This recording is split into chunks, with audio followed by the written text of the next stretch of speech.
I mean, what could go wrong for the 49ers is if they actually get put behind schedule by Brock Purdy, by, either coughing up the ball or having a ball that might have floated on him land in a Cowboys' hands instead of peacefully and mercifully on the ground. And we did see some balls get away from Brock, and maybe that was a little bit of those first nerves in his first postseason game. Kyle Shanahan on his conference call talked about how it's good for a young quarterback to be nervous because it keeps your head on a swivel, keeps you frosty, but you got to control it all too. Having nerves and jitters isn't about being nervous or not confident or scared. It's, man, we are amped up for this stuff, just like the fans are, just like everybody is. I mean, it is a big deal. It is a violent game, and you go out there and we're all revved up and on one. And sometimes when it's like that, you might miss a throw, you might make a bad play call, some guys jump off sides. I mean, all that stuff happens. So that's just part of the game and learning how to play stuff at a high level with such intensity, but still not make mistakes. And I do think that's all part of the game. But Brock will say, yeah, I'm revved up right now. And it's not about being nervous or anxious. It's just about that's what the situation is. And that's why it's hard for a lot of people. That's why a lot of people can be 80% on free throws, but then when they get into a real NBA game, they can't hit anything. So that's why some kickers are awesome in practice, and then you get into those games, and it's just different. So that happens with everybody, and the quarterback who's got to take all these hits and sit in the pocket, keep his eyes down the field, man, you better be rubbed up and in a mindset for a physical battle, but also relaxed enough so that you don't overdo anything. So that's the challenge of the position. Got to be ready to drive hard, but not run your engine in the red, basically, is what he's saying right there. And Brock Purdy, hey, maybe that engine was, revved up in the red, and the RPMs came out a little bit too hot early, and that explained some of the, let's call it. He didn't look nervous, but he did look out of sync early. There's no doubt about it. He looked a little out of sync, but then he settled himself in. You want to know one of the plays that I really thought helped him settle in, Ray, was when he started scrambling, and he put that, I'm going to invoke Walter Payton's running style here, when he gave him the show pony kick. I know that there's been a debate about calling it a high step or what did that look like or who do you remind you? That was signature Walter Payton show pony kick where you put yourself into another gear by a little high kick, ankle out, stammer step, which gets you around the corner more than just keeping the same pace to turn yourself into an easier to track target. I thought that play went as far as to settling him in as any play that he made through the air all day. Yeah, the other thing, and I looked this up last night, he has almost not been behind any appreciable amount except that when they were down 10 to the Raiders. So he hasn't had to go out of his way and become a hero. So he's been able to sort of stay within the parameters that Kyle Shanahan has set for him. If Dallas can get a 10-point lead early, we'll see how he copes with that, because the Raider game was the one where the 49ers had to fight like hell to survive. And it wasn't that he was bad, but the more you ask of him in a high-pressure situation, I think the more Dallas will like its situation. Yeah. But for them to do that, they have to get ahead early. And therein lies my reasoning why they have to keep the ball for a long time early so that Purdy doesn't get a rhythm or a feel to get into his usual groove. And the only way you can force him out of his comfort zone is to make him have to get points. We got to stay close. We're losing touch with them. So you're already one day ahead of my talking points to keep everyone fresh all week long, because we've got several days of run up here. I don't want to just dump all of my talking points into one show. Tomorrow's talking point. Oh, can we have tomorrow off then? No. We're going to need to talk. If about I already this even did more tomorrow's show. Well, you didn't quite do the entirety of the show, but to me, what else do you need? One of the single biggest similarities between the Cowboys and the 49ers is both of these teams are outstanding front runners. And I wouldn't be surprised if whichever team was leading at the end of the first quarter wasn't the team that was leading when the game were over. I wouldn't be surprised at all.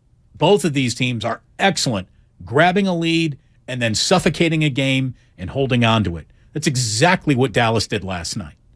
Now, they had a lot of help by a failing in many different directions Buccaneers team on the field with them. But as soon as they were up 18-0, it became a nice talking point to say, well, those missed point after touchdowns could really come back and haunt them. Not for a minute did I think that the 4 point after touchdowns were going to be haunting the Dallas Cowboys at any point in time in that game. They were up 24-0. Exactly.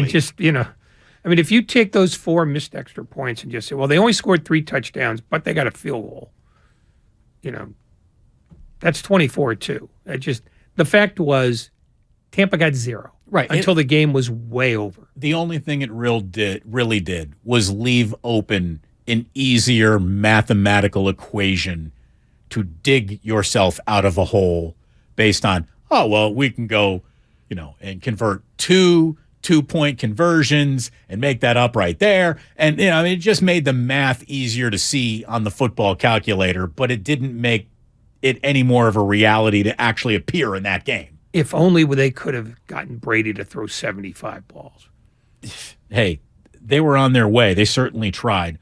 I want to get back to Brock Purdy's afternoon, again, which started a little bit slowly, only to see it end with him becoming the first rookie quarterback in league history to account for 4 touchdowns in a postseason game.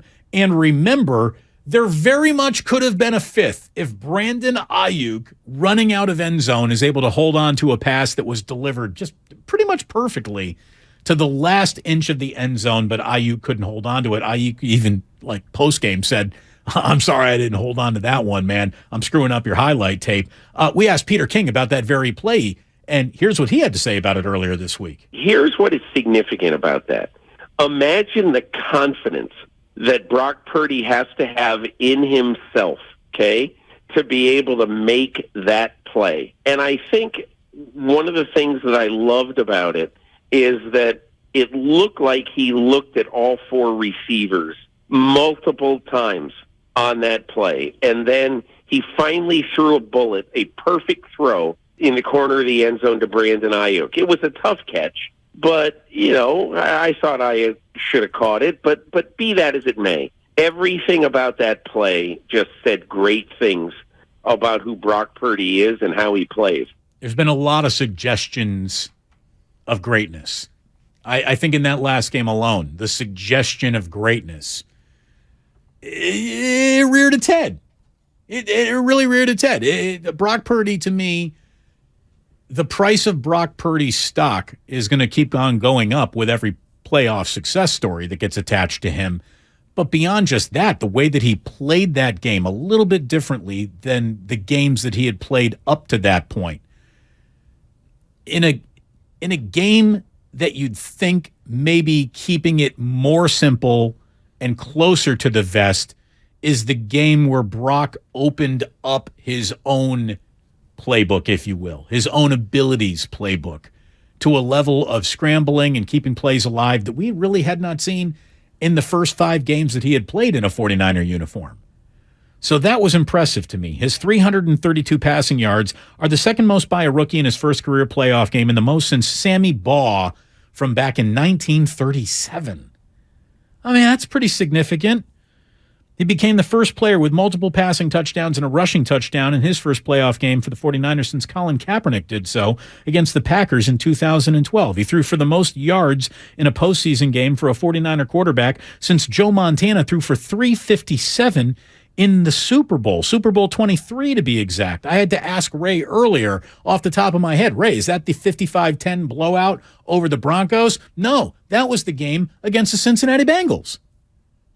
Yeah, the one that they... Second go-around. Yeah, they still struggled in that one, too. They struggled in both of them against Cincinnati. Right, but that wasn't John Taylor. No. I saw John Candy game. Yeah, that wasn't the... I think that was the Dan Buns game. Buns. Purdy became the youngest player in league history at 23 years old and 18 days at the day he did it to throw for 300 yards and 3 touchdowns in a postseason game. By the way, the oldest remaining quarterback in the NFL's postseason is Dak Prescott. He's 29. That's an old man all of a sudden among the still remaining quarterbacks out there alive in this NFL postseason. Kyle Shanahan talked about on his conference call yesterday the conversation he had at halftime to make sure Purdy was settled into the game. When Brock sees the tape, he's always so honest with himself, and I think we see it very similar. And I think he trusts that we see stuff when he isn't seeing it. And I think he also knew that. And so I think when you go in the first half and you're averaging 8.5 yards of play, and you've scored on all your 3 possessions, you just came up short in the red zone on 2.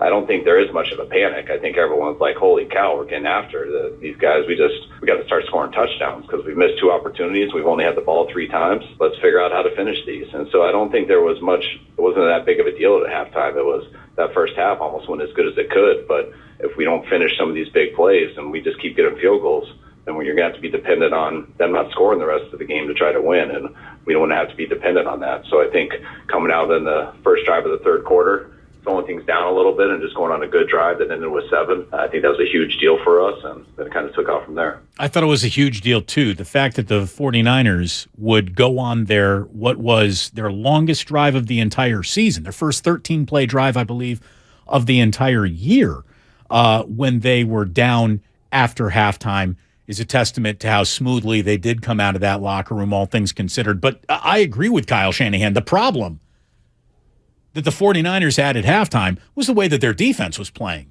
Not even their red zone shortcomings, to me, was a real problem of that first half. It was the Jimmy Ward hit that brought Seattle into a junk field goal range at the end of the half that actually had you down 1 at halftime. I don't know if you caught this at all last night, Ray. Were you watching the actual broadcast or the Manning cast? I watched the actual. So I toggled between both, but I had not heard this until I saw it today. Awful Announcing tweeted this out.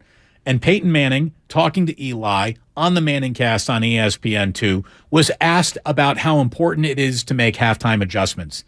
Because let's face it, Ray, there is no talking point that studio hosts love more than the talking point of the halftime adjustments that either were made after the fact or need to be made as they're being made at halftime because they're killing halftime. They love talking about the halftime adjustments. Remember Dan Reeves, the greatest halftime adjusting head coach in football? Nobody halftime adjusted like Dan Reeves. You gave him a problem in the first 2 quarters, by golly, he would go into that locker room and he would fix it all at halftime. And that's why the Washington team won so much when he was there. And it was too bad that he liked driving in NASCAR too, because you can't make halftime adjustments in a race. But boy, you can make halftime adjustments in the NFL. Well, Peyton Manning basically blew all of that up last night on the Manning cast. I don't know about you. I don't ever made a halftime adjustment in my entire 18-year career. I think it's the biggest myth in football, the halftime adjustments, right? You go in, you use the restroom, you eat a couple of oranges, and then the head coach says, all right, let's go. Yeah, no question. I mean, you're in there for like 3 minutes. Yeah, there's no time. In other words, you get a lame mini pep talk, you get a potassium replacement, and you take a leak. That's what really goes. That's the adjustment at halftime. No, that's the adjustment at halftime that Peyton Manning had to do. Because Peyton Manning was not only a superb quarterback, he was a guy who ran his own huddle and one of the last ones to do it. So he was going to be the one who made the adjustments himself, because he was the one doing most of the play calling as well as everything else. So, well, Eli's agreeing, though, and he didn't quite have that level of independence. Maybe not, but what's he going to do? Peyton's the guy who makes the money, so Eli's along for the ride. But I think there are coaches who make adjustments that they just don't necessarily have to do with the quarterback. Maybe he does stuff on the defensive side. Maybe he is doing some things in protection. I don't think there are a lot of adjustments you can give a quarterback because you've already given him a metric ton of stuff to learn during the week for every situation. So I think in terms of a quarterback, yeah, you probably aren't a lot of adjustments to make. But for most coaches, in fact, all now, since they all call their own plays, I think these adjustments show up in terms of play selection more than anything else. Peyton Manning didn't have to worry about that because he was the guy who selected the plays. It was pretty much his show, and he got to run it the way he wanted to. Yeah, who's going to argue with him? Well, he did say in 18 years, so from day one, there were no halftime adjustments for Peyton Manning? Okay. I believe there were a few. He might have been exaggerating a bit for effect. But I'd say after year 4, once he no longer became the turnover machine that he started off as, and the Colts got better, I'll bet it's true. I'll bet they didn't have to tell him anything at halftime. A, they were probably ahead, and B, the team they were playing wasn't as good as the Colts as soon as were. David Cutcliffe was like, I can teach him no more. We're pretty good. Yeah, I mean, he's right that way too much is made of, stuff that happens in the halftime, in the 12 minutes of halftime. But they've got, the guys have to do their dance. What are they going to talk about? Well, that's the thing. The stuff you saw or the stuff that makes football mystical? It's myth-making. It's the fairy tale. Yeah. It's the win one for the Gipper speech that echoes throughout history. And that, they love selling a little real-live myth-making in real time. But there is some honesty there from Peyton Manning. The first great NFL championship game that people remember was the Ice Bowl game. And before the play that won, the quarterback sneak by Bart Starr that won the game in this horrendous weather. It was like minus 20. It was the day that the frozen tundra was truly invented. Yeah. And they call a timeout before the last play. And Bart Starr tells Vince Lombardi, who, of course, was the godhead of all football then, he says, look, let's just run the same thing we did last time. All I have to do is get down lower when I go into the line. It's all we have to do. I know we can do it. And Vince Lombardi's great adjustment to that was, okay, get in and let's get the hell out of here. That's an adjustment I can live with. Just go back and let's get the hell out of here. There's a lot less thinking than we think goes on. And the fact that they wrap the game around so much technology that they make it impenetrable for most people to enjoy is, I guess, the thing of its time. Make everything seem more complicated than it is. But ultimately, it is my big guys push your big guys over, and I win. Hey, there are some real honest-to-God football truths that are going to be true at all times. Low man wins. That's a football truth. Yeah, that is basically 99.9% accurate. I mean, John Harbaugh blaming Tyler Huntley for trying the quarterback sneak with a jump instead of just burrowing his way through the guard's legs to get into the end zone. I mean, is it old school football? Yeah, but Kalen Kaler of The Athletic wrote a long thing about one of the reasons why Jalen Hurts is so good. The Eagles do two things when he runs into the line on a short yardage situation. One, they push from behind. And the other thing is they grab his shirt and they pull him. So he's being pushed from behind and pulled from ahead. And they said it works like 92% of the time. Well, that's also, one of the best centers in all of football, and Jason Kelce. But it's the guards doing it. It's the tackles. It doesn't matter what the hole is that he hits. That's what they're doing in short yardage. And technically it might be illegal. And the Eagles didn't, confirm anything with her, but she ate enough tape to see, no, that's what they're doing. And they're not going to call that penalty ever. So it still is about my big guy against your big guy.